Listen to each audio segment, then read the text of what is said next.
வணக்கம் ஜெயஹிந்த். இன்னைக்கு நம்மளுடைய எல்லைகளை பற்றி ஒரு மிக முக்கியமான அப்டேட் பார்க்க போகிறோம். உள்துறை அமைச்சர் அமித்ஷா அவர்கள் ஒரு முக்கியமான கருத்தை சொல்லியிருக்கிறாரு. அது என்ன அப்படின்னு பார்த்தீங்கன்னா, அன்நேச்சுரல் டெமோகிராஃபிக் growth.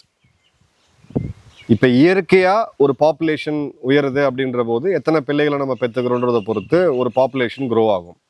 அன்நேச்சுரல் அப்படின்றது இங்கே பிறக்காம வெளியிலிருந்து ஊடுருவல் அதிகமாகி அந்த டெமோகிராஃபி சேஞ்ச் ஆகிறது. உதாரணத்துக்கு 1970கள் 80களில் ஆரம்பித்து 2010 பீக்கில் போச்சு. அஸ்ஸாமில் சொந்த மாநிலத்தில் இருக்கக்கூடிய மக்கள்கள் எண்ணிக்கையில் சிறுபான்மையினராக மாறக்கூடிய ஒரு அபாயத்தை வந்து நம்ம பார்த்தோம்.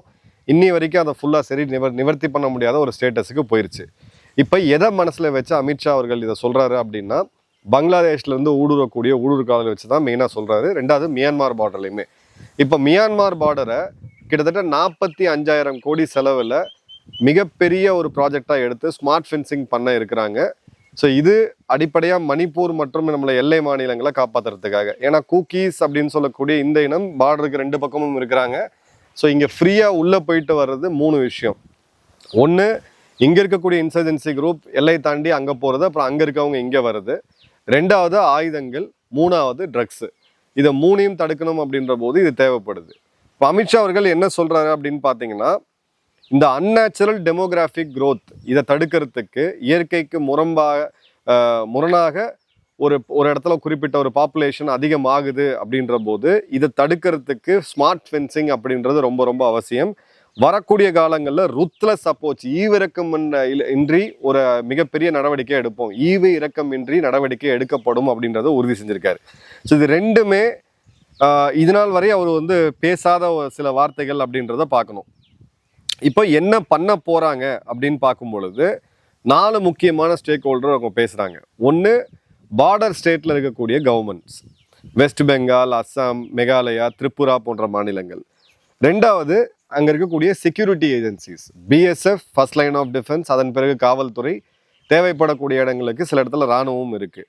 மூணாவது, அங்கே இருக்கக்கூடிய சிவில் சொசைட்டி, அங்கே இருக்கக்கூடிய அரசியல் ஆர்வலர்கள், இந்த மாதிரியான குரூப்ஸு, என்ஜிஓஸ் எல்லாமே. நாலாவது பார்த்தீங்கன்னா லோக்கல் கம்யூனிட்டிஸ், அந்த எல்லையை ஒட்டி இருக்கக்கூடிய கிராமத்தில் வாழக்கூடிய மக்கள்கள், அவங்களையும் இந்த பாதுகாப்பில் ஈடுபடுத்த போகிறாங்க அப்படின்றது சொல்கிறாங்க. அதே மாதிரி ருத்லெஸ் ரெஸ்பான்ஸ் அப்படின்றது ரொம்ப கடுமையான வார்த்தை. இது ஒரு உள்துறை அமைச்சர் இந்த மாதிரி ஒரு விஷயத்த சொல்றாரு அப்படின்னா நிலைமையோட சீரியஸ்னஸ் என்ன இருக்குன்றதை நம்ம பார்த்துக்கலாம். இப்போ அடுத்தது என்ன அப்படின்னு பார்த்தீங்கன்னா, செக்யூரிட்டி அப்படின்றது பார்டர் மேனேஜ்மெண்ட், இன்டர்னல் செக்யூரிட்டி, குறிப்பாக இந்த ஹை ரிஸ்க் டிஸ்ட்ரிக்ட்ஸ்ன்னு சொல்லக்கூடிய முர்ஷிதாபாத், சவுத் 24 பார்கனாஸ், நார்த் 24 பார்கனாஸ், இதெல்லாமே பார்த்தீங்கன்னா ஹாட் பெட் இன்ஃபில்ட்ரேஷனுக்கு உள்ள வரவங்களுக்கு, ஊடுருவர்களுக்கு. இப்போ இந்த இடத்துல அவங்க என்ன சொல்றாங்க அப்படின்னு பார்த்தீங்கன்னா, இப்போ ஒரு அட்மினிஸ்ட்ரேஷன், ஒரு மாநிலத்தோடைய அட்மினிஸ்ட்ரேஷன் எப்படி வியூ பண்ணுவாங்க, இந்த மக்கள் அதை அடையாள அட்டையை வச்சு, ஆதார் இருக்கா, ரேஷன் கார்டு இருக்கா, ஓகே நீ இந்த மாநிலத்தாள்னு சொல்லக்கூடிய ஒரு டொமிசைல் இருக்கும், சிட்டிசன்ஷிப், ரெசிடென்ஸு, இது ரெண்டுமே. இதை வந்து பிரேக் பண்ணக்கூடிய ஒரு வேலையை பார்க்குறோம். இந்த இடத்துல நேஷ்னல் ரெக்கார்ட் ஆஃப் சிட்டிசன்ஸ் இன்னும் ஆரம்பிக்கலை. பட் அவங்க எல்லாருக்குமே தெரியும், 2026 சென்சஸ் வேலையை ஆரம்பிச்சிட்டாங்க. வெகு விரைவில் தமிழ்நாட்டிலையும் ஆரம்பிக்க போகிறாங்க. 30க்கும் அதிகமான கேள்விகள் கேட்கப்படும். இந்த சென்சஸ் டேட்டா ப்ளஸ் சில டிஜிட்டல் டேட்டா இருக்குது. மூணாவது, எஸ்ஐஆர்ன்னு சொல்லக்கூடிய ஸ்பெஷல் இன்டென்சிவ் ரிவிஷன், தேர்தலுக்கு முன்னாடி இப்போ கிட்டத்தட்ட ஒரு 10 மாநிலங்களுக்கு இப்போ செஞ்சு முடித்தாங்க அந்த டேட்டா. ஸோ எஸ்ஐஆர் டேட்டாவில் ஒரு கணிசமான பேர் வெளியில் போகிறாங்க. வெஸ்ட் பெங்கால் எடுத்திங்கன்னா கிட்டத்தட்ட 90 லட்சத்துக்கும் அதிகமான பேர் வெளில போகிறாங்க. 25 லட்சம் பேர் கிட்ட அதுக்கான அப்பீலுக்கு போயிருக்காங்க. ஸோ எஃபெக்டிவாக 75 லட்சம் பேர் இதில் வந்து இல்லை. இப்போ இந்த இல்லாதவங்களுக்கு எந்த விதமான சோஷியல் ஸ்கீம்ஸும் கொடுக்க மாட்டோம் அப்படின்னு சொல்லி இதில் வெஸ்ட் பெங்காலில் வந்திருக்கக்கூடிய சுதந்திர அதிகாரி அவர்களுடைய பிஜேபி தலைமையிலான அரசாங்கம் ரொம்ப தெளிவாக எடுத்துட்டாங்க. ஸோ ஒரு பக்கம் எஸ்ஐஆர் டேட்டா, இன்னொரு பக்கம் வந்து பாப்புலேஷன் சென்சஸ், மூணாவது எடுத்தீங்க அப்படின்னா டிஜிட்டல் டேட்டா. இப்போ டிஜிட்டல் டேட்டாவில் என்ன இருக்குது அப்படின்னா, ஆதார், பேங்க் அக்கௌண்ட் எல்லாமே லிங்க் ஆகிருக்கு. அதை வச்சும் ஓரளவுக்கு வந்து நம்ம வந்து சானிடைஸ் பண்ண முடியும். ஸோ அமித்ஷா அவர்கள் உலகத்தோடைய மிக அட்வான்ஸ்டான ஏஐ பயன்படுத்தக்கூடிய ஒரு smart power border management security கிரிட்டை கொண்டு வர போகிறாங்க. இது வந்து ஜஸ்ட் எல்லையில் போடுற ஃபென்ஸ் கிடையாது, ஸ்மார்ட் ஃபென்சிங் கிடையாது. இதில் ஏஐ பயன்படுத்தி தொழில்நுட்பத்தை பயன்படுத்தி ஒரு பார்டர் செக்யூரிட்டி கிரிட்டை கொண்டு வராங்க. அதில் ஒன் ஆஃப் த அம்சமாக தான் பார்த்தோம்னா நம்மளுடைய இது இருக்குது, அதாவது நம்மளுடைய பார்டர் ஃபென்சிங் இருக்குது. எல்லாருமே என்ன சொல்கிறாங்கன்னா பார்டர் ஃபென்சிங்கை மாடர்னைஸ் பண்ணுறாங்க, அது கண்டிப்பாக மாடர்னைஸ் பண்ணுறாங்க. பட் அது மட்டும் கிடையாது. இப்போ இந்த கிரிட்டில் தொழில்நுட்பம் மிக அதிகமாக பயன்படுத்த போகிறாங்க. சென்சர்ஸ் அப்படின்னு சொல்லக்கூடிய இந்த தொழில்நுட்பத்தை மிக அதிகமாக பயன்படுத்த போகிறாங்க. ஏஐ அதிகமாக பயன்படுத்த போகிறாங்க. அதே மாதிரி இது ஒரு மேன் பவர் பேஸ்ட் மாடலாகவும் இருக்குது. மேன் பவர் பேஸ்ட் மாடல்னால் எல்லை நெடுக அந்த 4096.7 கிலோமீட்டர் எல்லை நெடுக நம்மளுடைய பிஎஸ்எஃப் வீரர்களும் இருக்க போகிறாங்க அப்படின்றத பார்க்குறோம். ஸோ இந்த இடத்துல நம்மளோட பார்டரை முதல்ல செக்யூர் பண்ணணும். அந்த பார்டரை ஒட்டி இருக்கக்கூடிய வில்லேஜஸை உங்களுக்கு வந்து அதோடைய பொருளாதாரத்தை உயர்த்தணும். அதே மாதிரி பார்த்தீங்கன்னா அங்கே இருக்கக்கூடிய சொசைட்டிக்கு அந்த அவேர்னஸ் வேணும். வெளியிலேருந்து உள்ளே வராங்க. இப்போ சொசைட்டி அவேர்னஸ் நம்ம என்ன சொல்கிறோன்னா, இப்போது கொங்கு பகுதிகளில் 4 முக்கியமான இண்டஸ்ட்ரி இருக்குது. ஒன்று டெக்ஸ்டைல், 2வது பார்த்தீங்கன்னா பவுல்ட்ரி, 3வது பார்த்தீங்கன்னா மெஷினரிஸு, 4வது பார்த்தீங்கன்னா விவசாயம். இது 4மே லேபர் இன்டென்சிவான தொழில். சொசைட்டி அவேர்னஸ்ன்றது என்னென்னா, எனக்கு இன்னைக்கு ஆள் தேவை அப்படின்னு சொல்லிட்டு நான் ஒரு திருப்பூர் ஸ்டேஷன்லேயோ எங்கேயோ போயிட்டு அங்கே இருக்கக்கூடிய ஆட்களை யார் என்னன்னு விசாரிக்காமல் நான் வேலைக்கு சேர்க்கும் பொழுது எனக்கு என்னோட தொழில் கண்டபடி கரெக்டாக நடக்கும். ஆனால் லாங் டேர்மாக இது எவ்வளோ பெரிய ஆபத்தை வந்து நான் இருக்கக்கூடிய இடத்துக்கே கொடுக்கும், என்னோட வருங்கால சந்ததியினருக்கு கொடுக்கும் அப்படின்றது தான் சொசைட்டி அவேர்னஸ். ஸோ அதையும் கிரியேட் பண்ண போகிறாங்க அப்படின்றத பார்க்குறோம். பார்டர் ஏரியாவை பெரிய லெவலுக்கு டெவலப்பும் பண்ண போகிறாங்க. அதில் பார்டர் டூரிசமும் நிறையா இருக்க போகுது அப்படின்றத பார்க்குறோம். இன்ஃபேக்ட் 2019 ஒரு கருத்தரங்கில் நாங்கள் இதை பற்றி பேசிகிட்டு இருக்கும்போது நானும் என்னுடைய நண்பரும் ஒரு பாயிண்ட்டை முன்னாடி வச்சோம். இந்த பார்டர் நெடுக பார்டரை ஒட்டினாப்பில் ஒரு ரோடு ஒன்று போடுங்க, அதில் வந்து ஒரு டூரிசம் ஆப்பர்ச்சுனிட்டி நிறையா இருக்குது. லாங் ட்ரைவ் போகணுன்னு விருப்பப்படுறவங்க, சூப்பர் பைக்ஸ் வச்சுருக்கக்கூடியவங்க, பார்டர் டூரிசம்னு சொல்லக்கூடிய கான்ஃப்ளிக்ட் ஏரியா டூரிசம் போகக்கூடியவங்களுக்கு வந்து இங்கே ஒரு பெரிய அட்ராக்ஷன் அப்படின்றது இருக்குது. இப்போ இஸ்ரேலில் பார்த்தீங்கன்னா அவங்க ஒரு வித்தியாசமான ஒரு அப்ரோச் எடுத்திருக்காங்க. லெபனன் எல்லை பார்டரில் முதல்ல ஒரு செவுரு இருக்குது. அந்த செவுத்தை ஒட்டி இவங்களுடைய இராணுவம் வந்து பெட்ரோலிங் போகிறாங்க. ஒரு செவுத்தை ஒட்டி ஒரு ரோடு இருக்குது. அதுக்கு பின்னாடி இருக்கக்கூடிய ஒரு 200 ஏக்கர் அதிகமான இடத்த வந்து அவங்களுடைய முன்னாள் இராணுவத்தினர், முன்னாள் ஓய்வு பெற்ற அதிகாரிகள் மற்றும் தன்னார்வலர் குரூப்ஸ்ன்னு சொல்லி அவங்களுக்கு வந்து கொடுத்துருக்காங்க. அவங்களுக்குமே ஆயுதங்கள் இருக்குது, ரேடியோ இருக்குது, எல்லாமே இருக்குது. அந்த இடத்துல ஒருவேளை இப்போ நீங்கள் லெபனான் பார்டரில் என்ன நடக்குதுன்னு நீங்கள் போய் பார்க்கணுன்னு வேணும்னு போனீங்கன்னா ஒரு சிறு கட்டணத்தை நீங்கள் கொடுத்துட்டு அங்கேருந்து மேலே போய் லெபனான் எல்லையில் போயிட்டு நீங்கள் ஒரு டேவை ஸ்பெண்ட் பண்ணிட்டு வர முடியும். ஒரு வீக்கெண்டை வந்து நீங்கள் ஸ்பெண்ட் பண்ணிட்டு வர முடியும். டென்ட் எல்லாம் வேணும்னா அதை கொடுப்பாங்க தனி சார்ஜில். ஸோ இதுதான் வந்து பார்டர் டூரிசம். உத்தராகண்ட் மாநிலத்தில் இதை ஏற்கனவே ஆரம்பிச்சிட்டாங்க இந்திய இராணுவத்தோடைய அந்த தலைமையில். ஸோ அடுத்தடுத்து இந்த மாதிரியான நடவடிக்கை நம்ம எதிர்பார்க்கலாம். ஸோ இப்போ என்ன நடக்க போகுது? ஃபஸ்ட்டு வந்து பார்த்தீங்கன்னா பார்டர் செக்யூரிட்டி கிரிட்ல ஏஐ பேஸ்ட் சர்விலன்ஸ், தானாக ஏஐ பயன்படுத்தி யார் உள்ளே வராங்க வர்றது. 2வது ஸ்மார்ட் ஃபென்சிங், இதில் லைவ் எலக்ட்ரிக் ஒயர் இருக்கும். ஸ்மார்ட் ஃபென்சிங்கில் கேமராஸ் இருக்கும், அதுக்கான சென்சர்ஸ் இருக்கும், எல்லாமே இருக்கும். 3வது ட்ரோன்ஸு. ட்ரோனை மிகப்பெரிய லெவலில் பயன்படுத்துவாங்க. ட்ரோனை ஆட்டோமேட் பண்ணுவாங்க, அதுவாக ரோந்து போயிட்டு வந்துட்டு இருக்கோம். அதோடைய கேமரா ஃபீடு அப்படின்றது, லைவ் ஃபீடுன்றது ஒரு கண்ட்ரோல் ரூமில் கிடைக்கும். 4வது அண்டர் கிரவுண்ட் சென்சர்ஸ். பூமிக்கு அடியில் ஒரு 1 அடி 2 அடி 5 அடி ஆழத்தில் சென்சர்ஸ் போட்டு வைப்பாங்க. யார் கிராஸ் பண்ணி போனாலும் அதை சென்ஸ் பண்ணி உடனடியாக அலர்ட்டை கொடுக்கும். 5வது ஸ்மார்ட் கேமராஸ், மோஷன் டிடெக்ஷன் எல்லாருக்குமே தெரியும். அந்த ஸ்மார்ட் கேமராஸை இன்ஸ்டால் பண்ணுறாங்க. 6வது கமாண்ட் அண்ட் கண்ட்ரோல் சிஸ்டம்.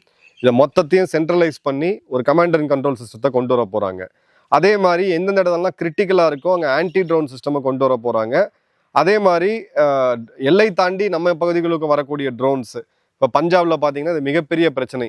அங்கேருந்து ட்ரோன் மூலிமா 1 kg 2 kg தினம் ட்ரக்ஸை உள்ள அனுப்புறது, ஆயுதங்களை உள்ள அனுப்புறதுன்னு சொல்லிட்டு இதை சுட்டு வீழ்த்துறதுக்கு ஆன்டி ட்ரோன் சிஸ்டம்ஸ் அப்படின்றது தேவை. இந்த பைலட் ப்ராஜெக்ட் வந்து லேண்ட் பார்டர்ஸில் நம்ம ஃபஸ்ட்டு ஆரம்பிக்க போகிறோம். இதை முன்னெடுக்க போகிற அமைப்பு எதுன்னு பார்த்தீங்கன்னா பிஎஸ்எஃப். ஸோ பிஎஸ்எஃப் நேராக உள்துறைக்கு கீழே வரக்கூடிய ஒரு மிக முக்கியமான பேராமிலிட்டரி ஃபோர்ஸ்ன்றது நம்ம எல்லாருக்குமே தெரியும். ஸோ இந்த இடத்துல ஏஐ அனலிட்டிக்ஸை நம்ம பெரிய லெவலில் பயன்படுத்த போகிறோம். என்ன மாதிரியான ஊடுருவல் எங்கெங்கெல்லாம் நடக்குதுன்ற அந்த பேட்டர்ன்ஸ் நமக்கு வந்து கிடைக்கும். எந்தெந்த இடங்கள்லாம் நம்ம வந்து இன்னும் பின்தங்கி இருக்கிறோம்ன்ற அந்த இடம் வந்து அனாமலிஸ் வந்து ஐடென்டிஃபை ஆகும். எந்தெந்த இடத்துலாம் இன்ஃபில்ட்ரேஷன் நடக்கக்கூடிய வாய்ப்பு இருக்குன்றதையும் நம்ம இதெல்லாம் வந்து தெளிவாக கொண்டு வர முடியும். ஸோ இதை தான் வந்து குவாட்ராங்குலர் செக்யூரிட்டி சிஸ்டம் அப்படின்னு அமித்ஷா அவர்கள் சொல்கிறாரு. பார்டரில் இருக்கக்கூடிய ஃபோர்ஸ், பிஎஸ்எஃப், ஐடிபிபி போன்ற படைகள், அந்தந்த மாநிலத்தோடைய ஸ்டேட் அட்மினிஸ்ட்ரேஷன், குறிப்பாக எல்லை மாநிலங்கள், சென்ட்ரல் ஏஜென்சிஸு, உளவுத்துறை, இராணுவம், இவங்க எல்லாருமே 4வது அங்கே இருக்கக்கூடிய லோக்கல் கம்யூனிட்டி. இப்போ இதில் இருக்கக்கூடிய ஒரு கொஸ்டின் என்ன அப்படின்னு பார்த்தீங்கன்னா, லோக்கல் கம்யூனிட்டிஸ் குறிப்பாக மிசோரமில் பார்த்தீங்க அப்படின்னா இந்த பங்களாதேஷ் மற்றும் மியான்மர்லேருந்து வரக்கூடியவங்களை தடுக்கிறதுக்கு அந்த வில்லேஜில் இருக்கக்கூடிய ஆண்கள் எல்லாம் சேர்ந்து இளைஞர்கள்லாம் சேர்ந்து தடி எடுத்துக்கிட்டு ஒரு ஒரு கமிட்டி மாதிரி ஃபார்ம் பண்ணி இவங்களை யார் வராங்கன்னு சொல்லி கண்காணிக்கக்கூடிய வேலையை நைட்டு பண்ணுவாங்க. நம்ம ஊரில் பார்த்தீங்கன்னா ஒரு காலத்தில் ஃப்ரெண்ட்ஸ் ஆஃப் போலீஸ்ன்னு சொல்லிட்டு இளைஞர்கள் வந்து காவல்துறையினருக்கு உதவி செய்வாங்க. இப்போ இதே ஜேஎன்கேல பார்த்தீங்க அப்படின்னா விடிசின்னு நம்ம ஒன்று வச்சுருக்கோம், வில்லேஜ் டிஃபென்ஸ் கமிட்டின்னு சொல்லிட்டு. அதில் ரிமோட்டாக இருக்கக்கூடிய வில்லேஜஸ் அவங்களுக்கு வந்து இந்த ஃபர்ஸ்ட் ரெஸ்பாண்டன்ட்ன்ற அந்த பயிற்சியை கொடுத்து ஒரு மினிமமான ஒரு ஆயுத பயிற்சியை கொடுத்து அவங்களுக்கு வந்து 303 போன்ற பழைய வெப்பன்ஸை கொடுப்போம். ஸோ இன்கேஸ் நாளைக்கு ஒரு பயங்கரவாதிகள் உள்ளே வராங்கன்னா முதல் லெவலில் அவங்களால ரெஸ்பாண்ட் பண்ண முடியும் இராணுவத்துக்கு முன்னாடியே.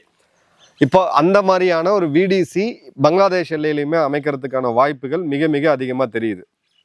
இப்போ இதில் நான் ஸ்டேட் ஆக்டர்ஸ் நிறைய பேர் இருக்காங்க. என்னதான் ஃபென்ஸ் போட்டாலும் ஒரு சில இடங்கள்ல மார்ஷி லேண்ட்ஸ் இருக்குது.